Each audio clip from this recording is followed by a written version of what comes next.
Point sur la tradition hindoue qui, elle, participe d'un statut particulier pour Guénon, puisqu'elle est considérée pour lui, dans cet âge, attention, comme l'expression la plus parfaite, la plus haute, et représentant la définition la plus authentique de ce qu'est la tradition primordiale.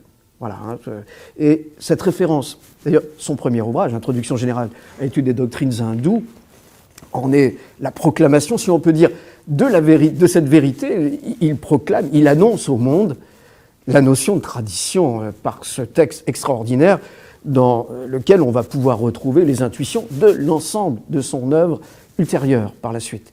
Et ce rapport à la tradition hindoue va expliquer énormément dans le cadre de l'action, si l'on peut dire, le sujet étant politique, métapolitique par rapport à la tradition, du rapport au monde de Guénon et par rapport à l'action, puisque l'action de Guénon va être calquée, au fond, sur celle des brahmanes indiens, ils n'aimaient pas le mot hindou, hein, même si, et qui ont un rapport de sagesse au monde, qui ont un rapport de connaissance.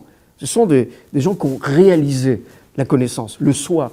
Hein, dans L'homme et le devenir selon le Vedanta, cette idée de réaliser quelle est l'essence véritable de l'homme, que disait David, c'est-à-dire par le biais de ce qui est obligatoire et fondamental aujourd'hui, une initiation. Et c'est là où il se distingue des mollahs, il faut qu'il y ait une chaîne dans ces initiations. Ce n'est pas l'individu tout seul dans sa cuisine qui va tout d'un coup se réveiller comme un libéré vivant, un Jivan Mukti du matin sur le soir.